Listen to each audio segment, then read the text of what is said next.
ये तो कभी सोचा भी नहीं जा सकता था कि इंडिया और चाइना जो है वो भी इकट्ठे हो सकते हैं कभी एक प्लेटफॉर्म पे, और वो भी ऐसे कि चाइना ये कह रहा है कि जी हमें पार्टनरशिप चाहिए आपकी, और बकायदा रिक्वेस्ट कर रहा है, सब कुछ चल रहा है। डोनाल्ड ट्रम्प की टैरिफ की वजह से इंडिया, चाइना और रशिया करीब आ जाएंगे और एक किस्म से एक गठबंधन बन जाएगा उनका अगेंस्ट अमेरिका। 100 बिलियन का इन्होंने अभी वेपन्स जो लिए हैं, ये किसके लिए लिए हैं ये इंडिया ने? और ज़ाहिर है इसका मकसद क्या है कि कल अगर दोबारा कोई स्टैंड ऑफ पाकिस्तान इंडिया के दरमियान हो तो चीन जो है वो न्यूट्रल रहे।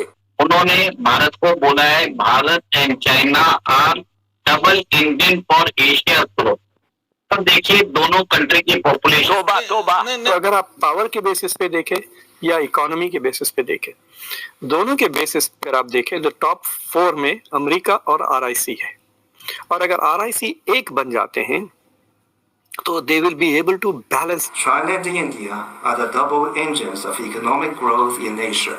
And he's now in a war of words and tariffs and sanctions against India. पर से कोई तैयारों के इंजन भारत में तैयार करने का मंसूबा ये भी शामिल है, ये भी रशिया की जानिब से भारत को पैगाम दिया गया। दिफाई ताउन भी बढ़ेगा दोनों ममालिक के माबैन, दिफाई ताउन भी बढ़ेगा दोनों ममालिक के माबैन, ये भी चीन की जानिब। यहाँ पर ये चाइना में दे अंडरस्टैंड वन थिंग कि टारगेट चाइना है, और मैं भी समझता हूँ टारगेट चाइना है, ना भारत है, ना रशिया है, ना कोई और है। क्यों बोल रहा हूँ, और पाकिस्तान उस इक्वेशन में क्यों आता है? डोनाल्ड ट्रंप जब अपना कैंपेनिंग कर रहे थे, उनके 2 स्लोगन्स थे, I will clean the swamp, यानी कि जो डीप स्टेट है उसको मैं क्लीन करूंगा, जो सारी दुनिया में प्रॉब्लम्स को क्रिएट करते हैं अपने इंडस्ट्रियल कॉम्प्लेक्स को चलाने के लिए, वो वॉर्स के अंदर एंटर करते हैं। तोबा तोबा तोबा, खुदा मुझे माफ करे। जय हिंद दोस्तों, आप सभी का स्वागत है आपके अपने YouTube चैनल कैसे स्पेशल न्यूज में। तो दोस्तों, जैसा कि आप लोगों ने वीडियो के क्लिप में देखा, अमेरिका का 50% टैरिफ झेल रहे भारत को अब खुलकर चीन का साथ मिला है। और वहीं दोस्तों, भारत में चीन के राजकीय शू फेईहोंग ने अमेरिका को धौंस जमाने वाला करारा देते हुए कहा कि अमेरिका लंबे समय से मुफ्त व्यापार से फायदा उठाता रहा है, तो इसलिए अब वह टैरिफ को सौदेबाजी के तौर पर इस्तेमाल कर रहा है। और दोस्तों, आगे उन्होंने ये भी कहा कि अमेरिका ने भारत पर 25% टैरिफ लगाया है, तो चीन इस कदम को कड़ा विरोध करता है। और दोस्तों, उन्होंने आगे ये भी कहा कि चुप रहने से अमेरिका को दबंगई और बढ़ावा मिलेगा। इसलिए दोस्तों, उन्होंने कहा कि चीन भारत के साथ मजबूती से खड़ा रहेगा और इसी वजह से अमेरिका की दादागिरी और दबंगई पूरी निकल जाएगी। तो दोस्तों, चीन ने जब ऐसा भारत के हक में कहा तो अमेरिका भी हैरान और परेशान हो गया है। और वहीं दोस्तों, जब चीन ने भारत के हक में ऐसा कहा तो पाकिस्तानी मीडिया और पाकिस्तान की सरकार भी गिड़गिड़ाने लगी है। तो चलिए दोस्तों, आप लोग पाकिस्तानी मीडिया का रिएक्शन अंत तक जरूर देखिएगा, इसमें पाकिस्तानी मीडिया का रिएक्शन क्या है। और दोस्तों, आप लोगों को वीडियो अच्छा लगे तो वीडियो को लाइक करें, शेयर करें और चैनल को सब्सक्राइब जरूर करें। बेल आइकन को भी ऑन कर लेना दोस्तों, मैं जब भी अपना वीडियो अपलोड करूं तो वीडियो का नोटिफिकेशन सबसे पहले आप तक पहुंच सके। तो चलिए दोस्तों, जब चीन ने भारत के हक में ऐसा कहा तो पाकिस्तानी मीडिया का रिएक्शन क्या है, आप लोग वीडियो को अंत तक जरूर देखिएगा। तो चलिए दोस्तों, मैं आप लोगों को मिलता हूँ एक नया वीडियो लेकर। जब तक के लिए जय हिंद, जय भारत। ये तो कभी सोचा भी नहीं जा सकता था कि इंडिया और चाइना जो है वो भी इकट्ठे हो सकते हैं कभी एक प्लेटफॉर्म पे, और वो भी ऐसे कि चाइना ये कह रहा है कि जी हमें पार्टनरशिप चाहिए आपकी, और बकायदा रिक्वेस्ट कर रहा है, सब कुछ चल रहा है। तो क्या इसका मतलब है कि क्या इंडिया ने चाइना को चूज कर लिया है, सिलेक्ट कर लिया है, और अब इंडिया और चाइना पार्टनर बन चुके हैं, 2 बड़े राइवल्स अब पार्टनर्स हैं? पहली बात यह है कि ये नया भारत है, अब हम साइड नहीं चूज करते, अब दुनिया हमें चूज करती है, ये आपको मानना पड़ेगा। ना हमने रशिया को चूज किया, ना चाइना को, ना अमेरिका को, सबने दबाने की कोशिश करी, सबने यूज करने की कोशिश करी, अब हम चूज करते सिर्फ भारत को।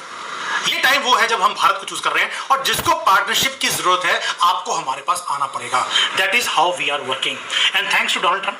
मैं बार बार बोलता हूँ कि उन्होंने चाइना और भारत को इकट्ठा कर दिया, और मैं बार बार बोल रहा था 1 महीने से, क्योंकि यहाँ पे मैं कॉर्पोरेट वर्ल्ड में काम करता हूँ। I can see where the जो कॉर्पोरेट वर्ल्ड है, वहाँ पे सबसे पहले आपको हवा किधर जा रही है वो आपको पता लग जाती है। यहाँ की जो कंपनीज हैं उसको गवर्नमेंट खुद बोल रही है कि आप चाइना में इन्वेस्ट मत कीजिए, आप भारत में इन्वेस्ट कीजिए। आगे जाकर भारत से ही जब मेड इन इंडिया लिखा होगा, जो अल्टीमेटली मेड इन भारत बन जाना है, वो जब लगा होगा तो आपके प्रोडक्ट बिकने शुरू होंगे। भारत की मार्केट भी है, और मेड इन भारत या मेड इन इंडिया जो है उसकी एक्सेप्टेबिलिटी भी है। देखिए, आप अमेरिका में रहती हैं, जब वहाँ पे आप मेड इन चाइना देखते हैं, पहले दिमाग में क्या आता है आपके? ये घटिया होगा, ये चलेगा नहीं चलेगा कुछ पता नहीं है। लेकिन जब मेड इन इंडिया का प्रोडक्ट आता है, उसके ऊपर एक स्टैंप होती है रिलायबिलिटी की। ये पूरी दुनिया में ऐसा ही है। तो इसलिए यहाँ की जो कंपनी है चाइना की, उन्हें गवर्नमेंट बोल रही है आप चाइना में इन्वेस्ट नहीं करो, अब भारत में करो। पहली बात ये हुई। दूसरा, जो इनकी हालत है चाइना की, क्योंकि डोनाल्ड ट्रंप जब से आए हैं, तो मैंने थैंक्स बोला था कि हमें थैंक्स बोलना चाहिए भारतीयों को डोनाल्ड ट्रंप को। जब से डोनाल्ड ट्रंप आए हैं, उनका टारगेट ना रशिया है ना भारत है, कोई भी नहीं है, वो चाइना है। क्योंकि चाइना ने अपने कार्ड्स को बहुत बुरी तरह से खेला। उन्होंने आंखें दिखानी शुरू कर दी अमेरिकन को भी और दुनिया को भी कि अब सारी दुनिया अमेरिका के हिसाब से नहीं, चाइना के हिसाब से चलनी चाहिए, और अमेरिकन ये दादागिरी सहन नहीं कर सकते। इसलिए उनके जितने भी तोपे हैं वो सारी चाइना की तरफ है। यहाँ की जो मेजर इंडस्ट्रीज थी उन्होंने उनको टारगेट किया। स्टील, एल्यूमिनियम इनकी बैकबोन है चाइना की। पहले उनके ऊपर लगाया कि भाई कोई भी स्टील पूरी दुनिया से कोई भी अगर अमेरिका में इंपोर्ट होगा तो 25-30% उसके ऊपर टैक्स लगा दिया, काम खत्म हो गया। उसके बाद इन्होंने बोल दिया कि इलेक्ट्रिक व्हीकल्स है, सोलर है, जो कि बैकबोन है, इलेक्ट्रॉनिक्स है, जो चाइना की बैकबोन है, वो भी अगर आएगी तो उसके ऊपर हैवी टैक्सेस है।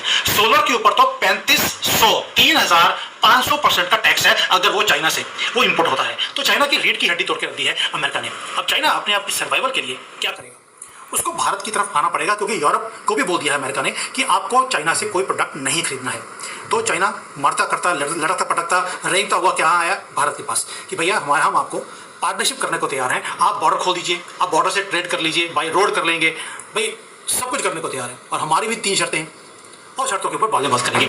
ये जो सूखा बेरान जो है, जला पूरा इनका जो जंगल है, उसको हरा भरा करने के लिए पानी भी हम दे सकते हैं, और उसके अंदर सीड्स जो बोने होते हैं वो भी हम कर सकते हैं। इसलिए वो हमारे पास आ रहा है। तो प्यार नहीं है हमारे से, मजबूरी है। और मजबूरी का नाम हमारे यहाँ पे बोला जाता है महात्मा गांधी। तो बोला हाल है, इनको महात्मा गांधी दिखना शुरू हो गया पहली बार। तो चलिए अच्छी बात है, डोनाल्ड ट्रंप के कारण एक काम तो अच्छा हुआ कि चाइना ने हमारी तरफ देखना शुरू कर दिया, और हमने भी रशिया और चाइना की तरफ देखना शुरू कर दिया है। और ये जो लॉन्ग टर्म जिसको बोलते हैं प्रॉब्लम्स होती हैं, उसको सॉल्व करने के लिए आपको आउट ऑफ द बॉक्स कुछ काम करना पड़ते हैं। शायद डोनाल्ड ट्रंप ने वही काम किया, इनके ऊपर भी सैंक्शन लगा दिए, ट्रेड टैरिफ्स लगा दिए, हमारे ऊपर भी लगा दिए, और हम दोनों ने एक दूसरे के साथ पार्टनरशिप करने की सोचनी शुरू कर दी। आगे जाकर क्या होगा, it depends on the negotiations. वैसे भी मोदी जी यहाँ पर 31 अगस्त को आ रहे हैं, कुछ ना कुछ तो करके जाएंगे।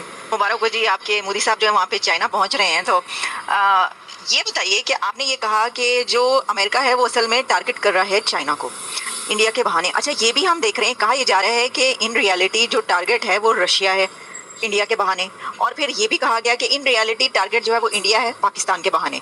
यानी इसमें जो इस्तेमाल, पहले ये कहा गया कि पाकिस्तान को इस्तेमाल कर लिया, पाकिस्तान तो सिर्फ मतलब यूज़ हो रहा है कि भी बड़े अच्छे रिलेशंस हो गए पाकिस्तान से, टैरिफ भी कम लगे, सब कुछ वो हुआ। इसकी वजह ये है कि बार बार इस तरह की ट्वीट्स भी आ रही हैं जिसमें ज़रा कुछ टीज़ किया जा रहा है इंडिया को कि भाई इंडिया को दिखाने के लिए जानबूझ के जो पाकिस्तान से रिलेशन अच्छे किए जा रहे हैं। तो फिर आप मुझे बताइए, इन तीनों चीज़ों में टारगेट चाइना है, रशिया है या इंडिया है?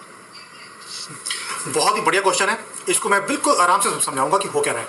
अमेरिका के लिए कभी भी रशिया टारगेट था ही नहीं, ना यूक्रेन का वॉर जो है, ना ज़ेलेंस्की उनके लिए इंपॉर्टेंट है, ना यूक्रेन है, ना रशिया है।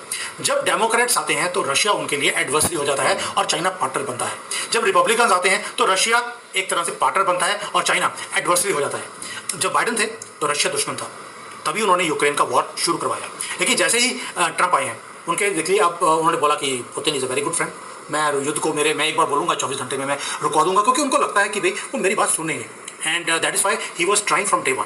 But as far as this tariffs are concern, मैं आपको बताऊँगा बड़ा ही इंटरेस्टिंग है। यहाँ पर ये चाइना में दे अंडरस्टैंड वन थिंग कि टारगेट चाइना है। अब मैं भी समझता हूँ टारगेट चाइना है, ना भारत है, ना रशिया है, ना कोई और है। क्यों बोल रहा हूँ, और पाकिस्तान उस इक्वेशन में क्यों आता है? डोनाल्ड ट्रंप जब अपना कैंपेनिंग कर रहे थे, उनके 2 स्लोगन्स थे, I will clean the swamp, यानी कि जो डीप स्टेट है उसको मैं क्लीन करूंगा, जो सारी दुनिया में प्रॉब्लम्स को क्रिएट करते हैं अपने इंडस्ट्रियल कॉम्प्लेक्स को चलाने के लिए, वो वॉर्स के अंदर एंटर करते हैं।